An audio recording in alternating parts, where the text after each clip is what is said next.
Hello and welcome again to another episode of SacTown Talks. Today we have Paul Mitchell joining us, talk a little bit about redistricting. Paul, how's it going? Thanks for joining us. It's going good. Good to be here. You got a little break. How you've been enjoying, post redistricting so far? Well, it's post redistricting in terms of the state commission work. So they got done at the end of the year, but we're actually still doing a lot of redistricting. We're at 97 municipal redistrictings we're actually doing around the state, a couple around the country. We've did the work for the New York State Commission. We did one city in Arizona, and we're doing, city county redistricting here in the state. Water districts have to redistrict. In San Mateo, School we're doing boards, a harbor park district, wow. the county offices of ed, school boards. Anything that has districted elections has to redistrict. And those that have primaries had to be done by late December. And those that only have elections in November, they have to be done by mid-April. So we're going to kind of be finishing that up here soon. But been staying busy, but it's a different kind of busy. It's not watching the state commission. It's just focusing on local governments. And so, as you just said, this is a national thing. You're working in different states. As the timeline on the nation, what requires redistricting and kind of why do we do that? Well, I mean, the reason we do redistricting is just like a fairness thing. It's if we have, say we have two districts in an agency that elects those members by district. So let's say, to give a great example, let's say a school board. Those districts, that there are 5 districts, they all should be roughly equal population in order to make sure that they have two things. One is equal representative power, and the other is equal voting power. And when you start to have population changes over time, that can start to get, kind of out of whack. And an actual example was an agency like that, a school board that had 5 districts, where we found out when we got hired by them that they hadn't redistricted since 1950. Wow. And one district had 12,000 people. The other district had 100,000 people. Because that's how much the area had changed in those intervening 5 or 6 decades, or 6 or 7 decades. And so when you look at that, the people with the 12,000 person district, they actually have 8 times the representative power as the people in the 100,000 person district. It would take one person and 7 of their friends to come together and go see their elected representative to complain about a pothole or a street light or access to a school program or whatever is the concern that they have.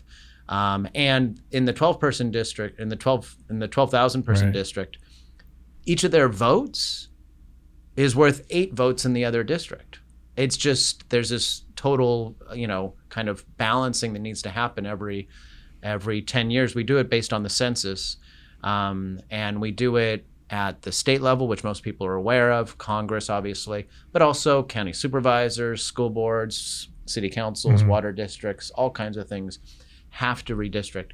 And California's created a pretty, stringent set of rules around how redistricting has to happen at the local level, trying to parallel kind of the open, transparent process that we have at the state level. And that has meant that a lot of these cities and counties and local governments, need more actual professional help in redistricting. It's not just like, oh, somebody go draw something on a napkin and we'll use that as our new lines. They actually have to have a process and everything. So, I always found what's fascinating about this town is you start, working as a staffer or as a lobbyist, and then you learn there's 50 other things going on around here, different jobs and stuff like that. How did you get into this niche and start really learning about redistricting and saying, hey, this is what I want to do? Yeah. So first off, I think my background, I wasn't really thinking I was going to be doing this work, but my background was always that I was into political science, I was into politics, but I was also kind of into math. And so, I was the only one in Calc 2 that was a political science major. And so that was kind of out the gate. And then in grad school, I did public policy, and I really did get into the math. And actually didn't know I was doing my first redistricting, but my first redistricting was actually in grad school in '97. LA Homeless Services Authority needed to redraw their boundaries, and me and other grad students ended up doing it as part of a project, and I did it and kind of forgot about it for decades, but that was something that we did back then. When I came to Sacramento, I worked in policy, I worked in the legislature, I worked as doing political campaigns, and then eventually around 2008, 2010, I just started doing political consulting. And I didn't really love it. I didn't really love like working for a candidate working in just one race. I didn't like the real cyclical nature of it. I liked, it wasn't for me. And what was really always exciting to me and interesting to me was the data. And so for the 2010 cycle, I really kind of focused on doing redistricting work, learning a lot about mapping, learning a lot about how redistricting works. And there really was kind of a shortage in California statewide in kind of experts in the process. So, it was a little entrepreneurial spirit. I think I had an interest in the data and the politics and the blending of the two, and it just kind of fit. And then after that 2010 cycle, working for nearly a decade at Political Data made me even more knowledgeable about different communities, the politics around the state.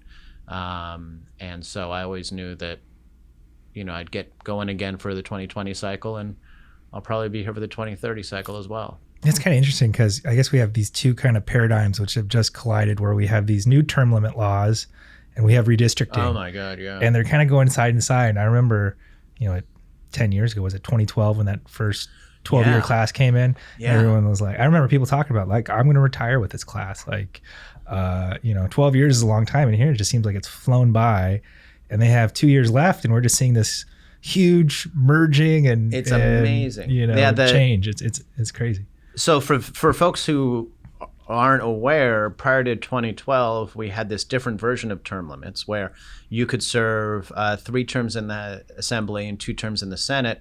And so that was what most members did. They would sometimes leave a term on the Assembly on the shelf to go off and run for the state Senate a little earlier, or even finish up in the state Senate and come back to the Assembly for their one term. But it was a lot more fluid, and you had members moving around a lot more. After 2012, I remember talking to people about like, wow, this is going to be like the big culling of political consulting firms. Like, if you're a political consulting firm and you're focused on legislative races, it's going to get really dry. And there's going to be not a lot of races from 2014, 16, 18, and 20. And that has been largely true. We've removed the amount of members that are just getting termed out. We've removed the amount of churn that's happening in the legislature. But we always knew like, wow, there's going to be these boom times starting in 24, 26, 28. In those 3 election cycles, basically you're going to give a complete, transformation of the Assembly, and the Senate's on a little bit different of schedule, but still you'd have this big transformation based on that 2012 class. It surprised me, and I think it surprised most observers, how much redistricting has reshaped, in particular, the legislative landscape for this cycle, because there are some members that we knew would probably get into situations of, here and there, a member gets drawn out of their district or they running against an incumbent.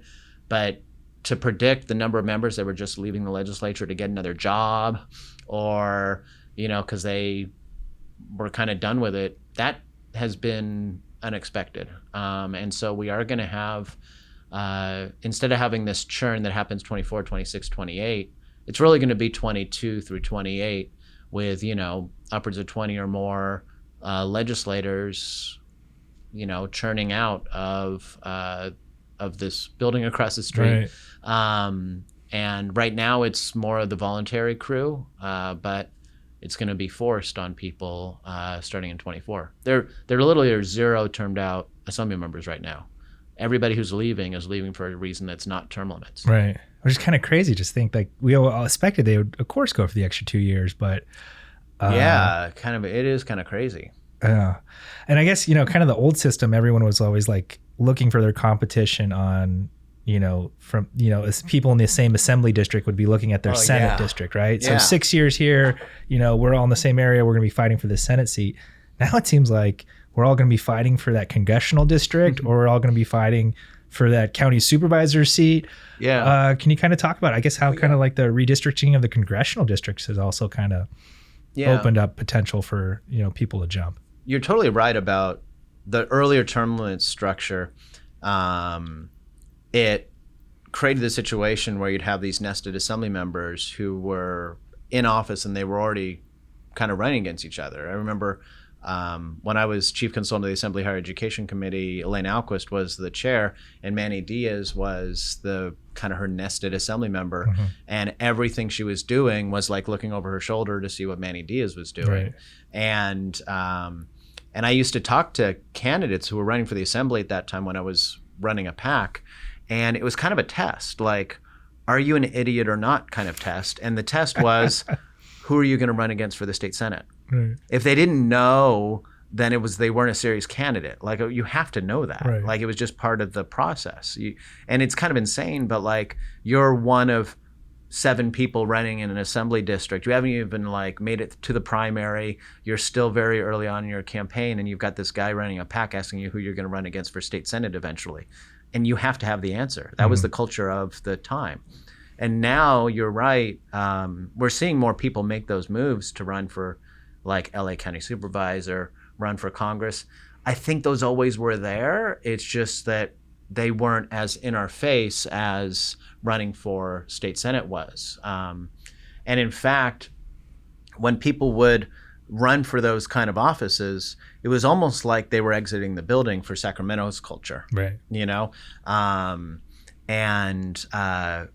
One of the funny things about it was that when people would say, oh, I'm going to run for city council, most of Sacramento, like the lobbyists that loved that member, were like, oh God, how are we going to place it? The lobbyists that hated that member were like, thank God. Right. And, but largely just forget about him afterwards. Right.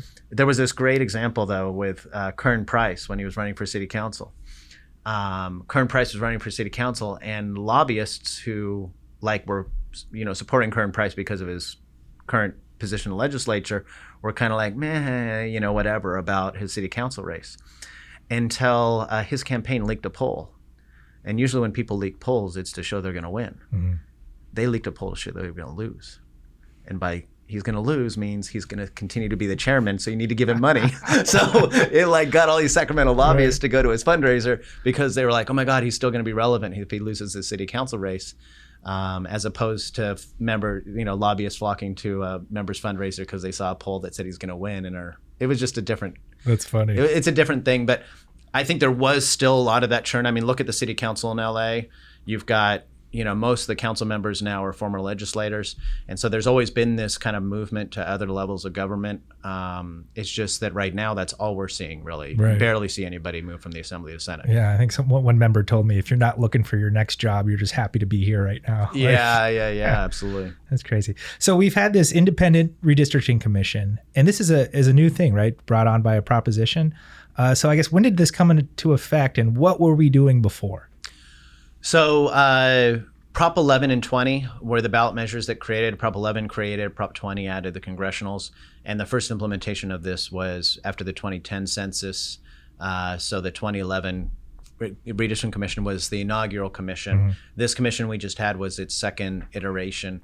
And before this, it was just the legislature drawing the lines. And so the Assembly and the Senate would draw the lines and vote on it like a bill, and the governor would sign it or veto it. And if the governor vetoed it, then it might go to the state Supreme Court like it did in 90 or 91. But it was a political process, like it is in most states and it is around the country. Now, a couple interesting things about it.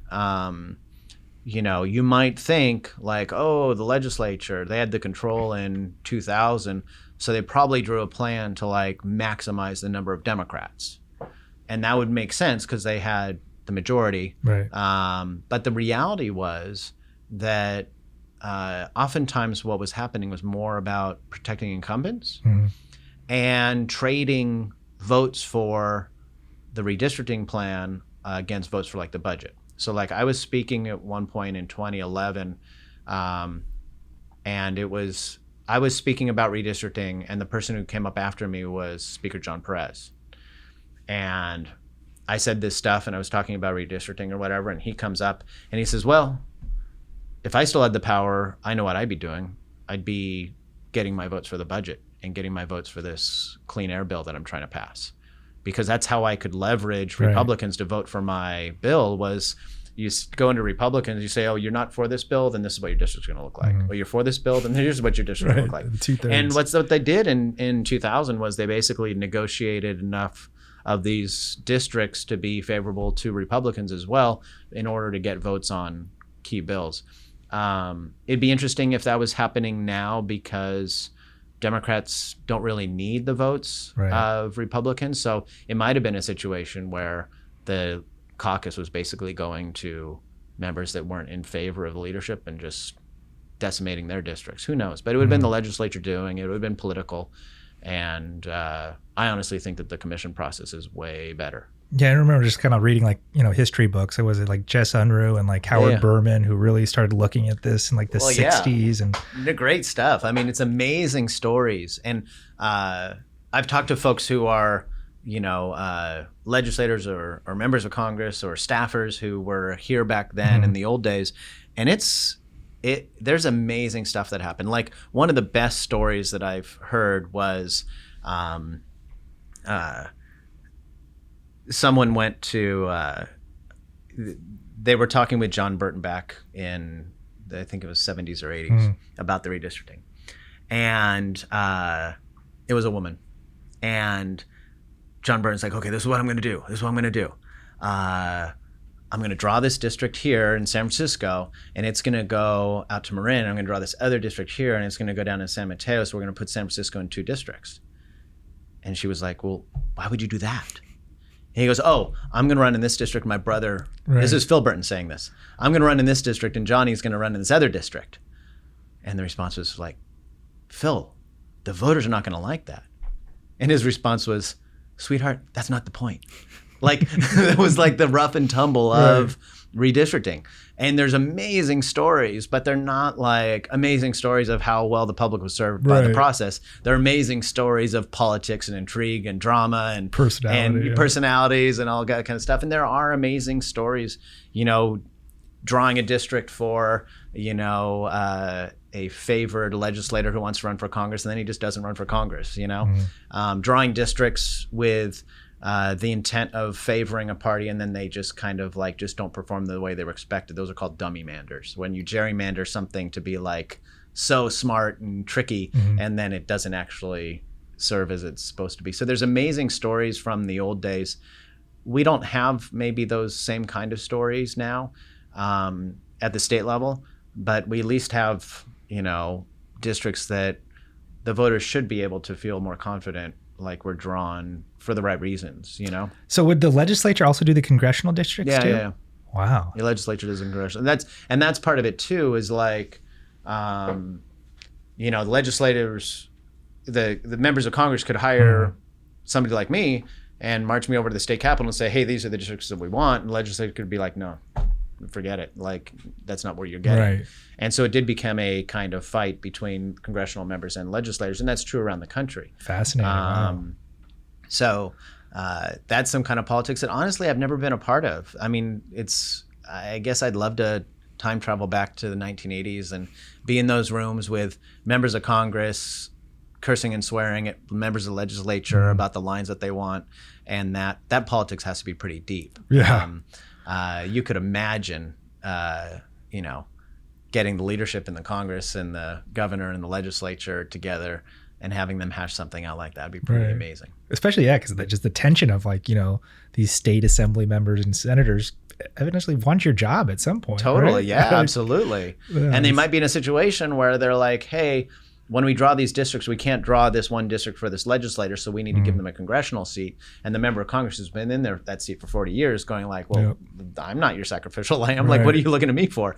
And then you have these things of like Congress giving the legislature billions of dollars in relief or COVID or FEMA funds or whatever it is, and threatening to hold that up if they don't get the redistricting plan they want. So like there's all kinds of drama that can happen and that we just don't get to see anymore. So what was the reasoning for this proposition, and who was supporting it, and how did it come to be? Oh, that was actually really interesting. So Republicans had been advocating for redistricting reform for a while. Schwarzenegger tried, and it was really a kind of Republican / kind of reformer crowd that was into it. So some of the Silicon Valley folks too were behind it. Charles Munger was the one who was actually the author of it. And so it had this kind of reformer, Republican kind of flavor to it. Democrats were largely opposed to it.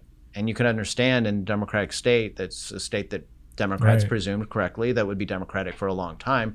You're basically unilaterally disarming if you say, hey, we're the biggest state in the country and we're just going to let the chips fall there where they may with a commission, instead of having the ability to, maximize the number of Democratic seats. And now that it's in place, kind of ironically, it's the Republicans who are like, what's this redistricting commission stuff? And communities of interest, what are those? Why are we drawing districts like that? And it's like, well, because that's the ballot measure you wrote. Right. Like, like it was a Republican plan. It was in a way to, I think, from the pure Republican side and that funder base, it was a way to kind of neuter the Democrats' control in a state where they had the trifecta, which is control over both houses and the governorship. And in the reformer space, it was more about returning, they wanted districts to be more competitive, but they didn't put a competitiveness standard in the law. They didn't use that word in the statute, in the constitutional language. But they wanted kind of a fairness, and they wanted to hopefully create districts where there would be more opportunity for turnover. And the reformers got that. Republicans, maybe Democrats would have drawn fewer Republican congressional seats. I could draw, 2 to 3 Republican congressional seats if I wanted to, if I had like power of the pen. So maybe in the end, the commission does save the Republicans from losing even more seats. But it's kind of ironic that Republicans pushed it, and now they're largely the ones that are kind of like it. That Abel Maldonado top 2 thing too. It's not as good as they think it's going to be. Yeah, I mean, what's a great example of this always to me was the carbon tax credit argument, that you would create tax credits for carbon waste and then people could sell and trade it. And it would be this whole thing. It was supposed to create a better market for the economy or for the environment, and basically utilize kind of economic theory for the benefit of the environmental movement. And largely Republicans are vehemently opposed to it. But the stuff came out of conservative think tanks. Like it was born out of conservative think tanks, and Democrats opposed it initially. But now that Democrats are doing it, Republicans are like, this is crazy. Free market? Yeah, free market. Using free market, you're crazy. That's funny. So, I was just fascinated kind of following this redistricting process and the Twitter dialogue, because, that's where a lot of us saw it. And, Democrats attacking it, Republicans cheering it on. And then at the end, it kind of flipped where, maybe Democrats weren't, applauding it, but a lot of the Republicans were kind of criticizing it, which I kind of thought was funny, and maybe kind of shows that maybe it is, if both sides are unhappy, maybe it's fair. But kind of who is the commission? How is it comprised? I know it's partisan, right? There's some Republicans, there's some Democrats, there's independents, and is there an equal amount? Is that right? Yeah. So there's 5 Democrats, 5 Republicans, and 4 independents. That's the way the law was written. It's basically says 5 of the first and second most popular parties, which is Democrats and Republicans, and then 4 that aren't part of any individual political party. Some folks have been out there saying, now that Republicans are less than independents, we should have it be 5 independents, 5 Democrats, and 4 Republicans. But that's just people. It doesn't think it matters. The commissioners are selected through this process that is kind of like that Chutes and Ladders game. Like it starts with 20,000 applicants. Were there that many? Yeah, there's something like that. Wow. I mean, yeah, the first time definitely 20,000. I think there's a little bit less this time, but over 10,000 applicants. They then go through that and figure out kind of who's qualified, and then they send them a secondary application, which is like an essay. Then from that essay, they start kind of cutting that list down to where they get to 150 people that they interview in person. They cut that list down to 60 people that they consider finalists. They send that list to the legislature. They have this voir dire process where they can cut out some of these. I think it's 24 that they can get rid of. That puts 36 back to the commission. State auditor's office is running all this stuff. They then go get the lottery ball machine from next door and roll it over so that they can like randomly select the first 8 commissioners. Those first 8 commissioners get seated, and then those first 8 commissioners get to go back to the well to try to bring in the next 6 commissioners. I think it's 8 and 6 that way. It could be the opposite, but I think it's that way. And then they seat the remainder, and then there's alternates. And it's kind of like this crazy process. But one of the things about the process and how it's, got a mix of broad spectrum of people that it's trying to bring into the application process, and narrowing based on people having the right skills and abilities and trying to be quality. Then a legislative strikes process, so that like if the assembly speakers, like if the guy who walks the assembly speaker's dog is one of the finalists, the Republicans are going to find that out and strike him. So it is this process of like trying to remove the most political potentially of the applicants. It makes it hard to game the system. And that's one of the things Charles Munger did with the creation of the process, was try to make it so that you wouldn't have a situation where like the fundraiser for the speaker or the, Kevin McCarthy's best friend from high school are making it onto the commission. Once they're seated, they, they do kind of set their own culture. This commission was very different than the last commission in some certain like cultural ways and ways that they communicated and everything like that. Also, social media is different than it was 10 years ago. I mean, there was Twitter, but it wasn't like as engaged as it is now. And these commissioners all have their own personality. One of the things that's interesting about it is everybody was really focused on how many Democrats, how many Republicans, and this kind of thing. But in the end, like if you were really on the inside of like understanding what was happening in the process, like I can point to situations where it was the Democratic commissioner that made the better Republican seat, and it was the Republican commissioner who made the better Democratic seat, and the commissioners were acting in nonpartisan ways. There wasn't really a Republic. There wasn't really a partisan split like there was a Dem and blue, like red and blue kind of way. It was more of a, there were some elements of kind of an ideological split. But also the commission was pretty progressive in like a social justice way or like a civil rights way. I think commissioners, Democrats and Republicans, were really responsive to things like MALDEF, the NAACP, Black Redistricting Hub, Asian Americans Advancing Justice, Equality California and the LGBTQ community, the environmental groups. Like they weren't doing the work of Democrats, but they definitely were listening to a lot of these kind of lower income disenfranchised communities, really responding to those communities that maybe are, most at risk of getting harmed in the redistricting process like that. And so in the beginning of the process, like you're saying, it seemed like a lot of Dems were screaming and yelling about stuff. I'd say a lot of the Dems were like pushing the commission, like, hey, don't eliminate a black seat in LA. You don't want to do that. And like, hey, don't eliminate a majority minority Latino district. Don't want to do that. And so there was a lot of that stuff where I took part in it too. Like, whoa, what are you doing over here? And in the end, there were kind of similar complaints by Republicans. Then a bunch of people jumped in the fray on Twitter who like know nothing about redistricting, haven't been involved in the process. They just read something on some blog or Breitbart saying that the commission was biased and they're just retweeting BS. Right. And, I don't care about that. It was just noise and stupidity. So are these commissioners are paid or unpaid? They get like a stipend, but it's not really stipend. like significant. And it was all done over Zoom this year, is that right? Yeah, I mean, there were some that did it in person. They had it in person here in Sacramento, and then others on Zoom. It was largely. And do they have staff, or are they just? They hire a staff. It is kind of it's kind of a bad position, I think the commission is in some ways, because, I don't even know the answer, but they get set up. They're now 14 people. They now have the authority. Right. They now have to hire an executive director, and they might not know anything about how to hire an executive director. And they also have to hire legal counsel. It's like, how many of these people have actually hired an attorney before? Right.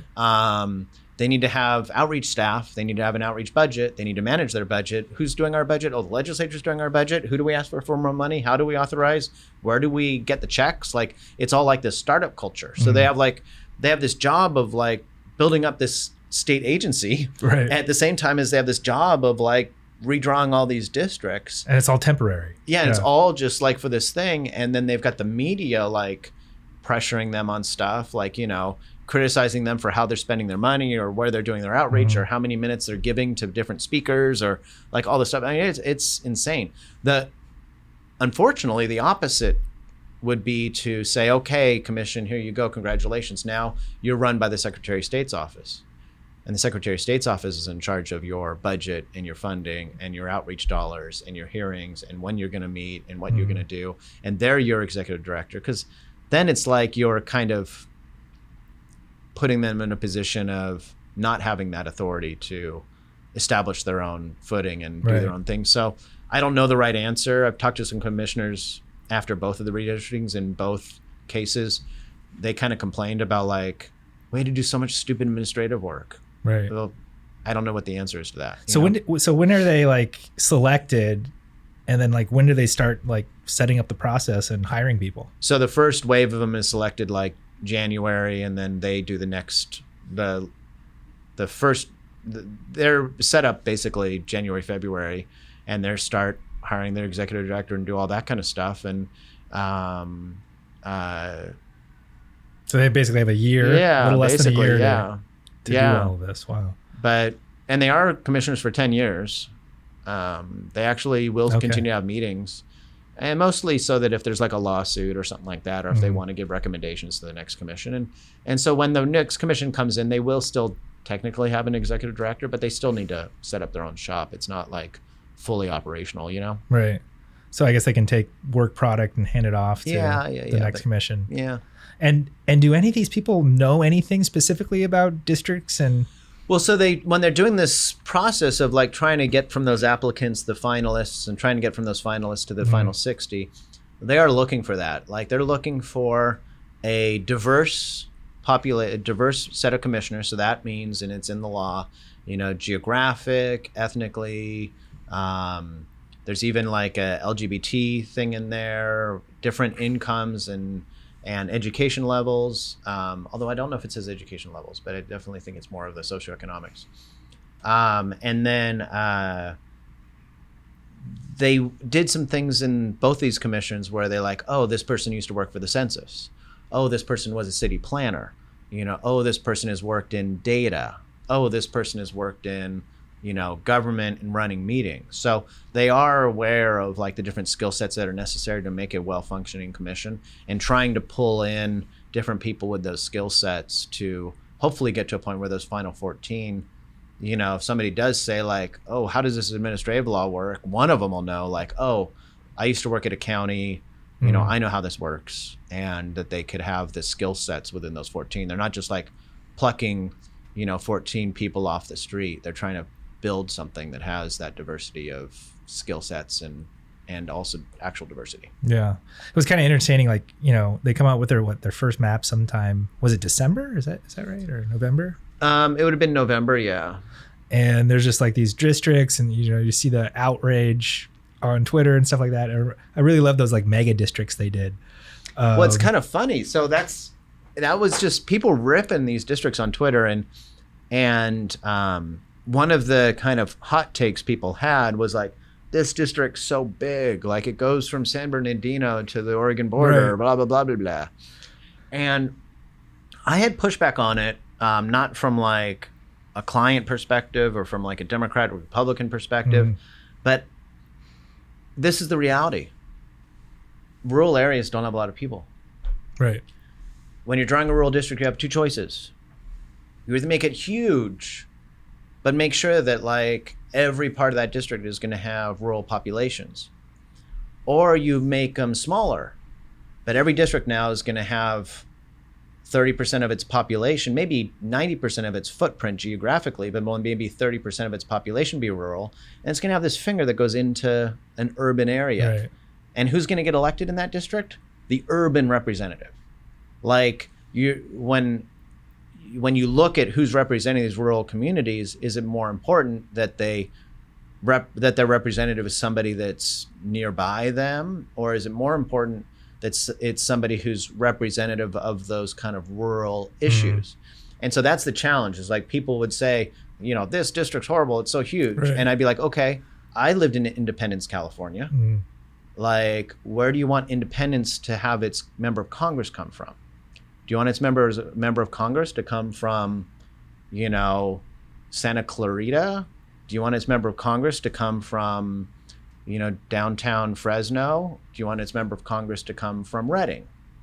Like people in Independence, if you put 10 people from Independence in a room with 10 people from Redding, I guarantee you they get along a lot more and have a lot of the same interests than 10 people in Independence and 10 people who live like, in a kind of more urban center that they could be drawn into, right. So, and there was even a version of plans that would have like districts go from, North LA County, like around, La Cañada, La Crescenta, Sunland, Tujunga, and have those be put in with like up in the high desert.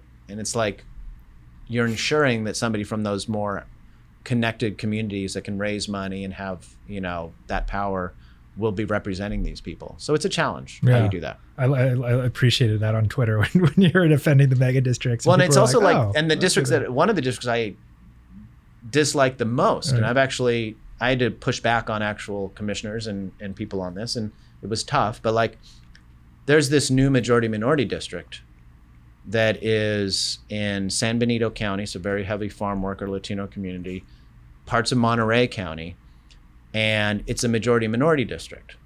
But in order to get to the majority minority number and meet the equal population requirement, they had to go all the way up into San Jose and have this finger go in Alum Rock and parts of San Jose, including where they're going to build the new Googleplex, which is going to be a housing complex for Google workers. It's going to be 25,000 people. And that district, I don't believe, will ever elect somebody who's from the farm worker community. Right. It is always going to elect somebody from Silicon Valley. And that district could be better represented by a district that might not even be a majority minority district, but was more like San Benito, Monterey, maybe Santa Cruz, something like that has more of that, where farm worker interest would be a greater portion of it. And they now have two districts. Both the districts that go up from Monterey dive in and go into San Jose. And San Jose could elect, 4 members of Congress and represent areas all the way, up into San Mateo County and down to San Luis Obispo County. Wow. And they'd all be like, their number 1, 2, and 3 priorities would be San Jose centric. And I think that's a problem, All right, that concludes part 1 of our interview with Paul Mitchell. Please stay tuned for episode 2.